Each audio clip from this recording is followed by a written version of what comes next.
আঞ্চলিক আবহাওয়া কেন্দ্র কলকাতার দৈনিক আবহাওয়া আপডেট ভিডিওতে আপনাকে স্বাগত।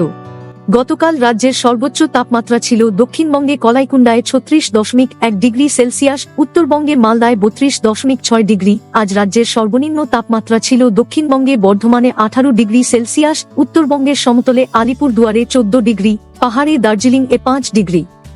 উত্তরবঙ্গের দার্জিলিং, জলপাইগুড়ি, কালিম্পং ও আলিপুরদুয়ার জেলায় অনেক স্থানে অতি হালকা থেকে হালকা বৃষ্টি হয়েছে। গড় সমুদ্রপৃষ্ঠ থেকে 0.9 কিমি উচ্চতায় উত্তর পূর্ব বাংলাদেশ ও সংলগ্ন মেঘালয়ের উপর অবস্থিত ঊর্ধ্বস্তরের ঘূর্ণাবর্ত এবং সেখান থেকে গাঙ্গেয় পশ্চিমবঙ্গ, অভ্যন্তরীণ ওড়িশা ও দক্ষিণ ছত্তিশগড় হয়ে বিদর্ভ পর্যন্ত বিস্তৃত নিম্নচাপ অক্ষরেখাটি অব্যাহত রয়েছে। প্রথম ও দ্বিতীয় দিনে উত্তরবঙ্গের দার্জিলিং জেলায় 1 বা 2 স্থানে হালকা বৃষ্টি অথবা তুষারপাত হওয়ার সম্ভাবনা রয়েছে। প্রথম দিনে উত্তরবঙ্গের জলপাইগুড়ি, আলিপুরদুয়ার, কালিম্পং জেলার 1 বা 2 স্থানে হালকা বৃষ্টির সম্ভাবনা রয়েছে।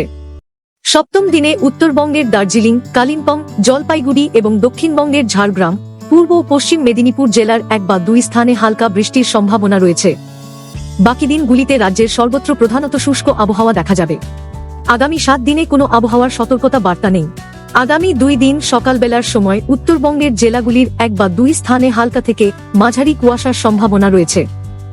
আগামী 7 দিনে পশ্চিমবঙ্গের জেলাগুলিতে সর্বোচ্চ ও সর্বনিম্ন তাপমাত্রার উল্লেখযোগ্য কোনো পরিবর্তন হবে না। আবহাওয়া সম্পর্কিত আরও আপডেটের জন্য আমাদের অফিসিয়াল ওয়েবসাইটটি অনুসরণ করুন।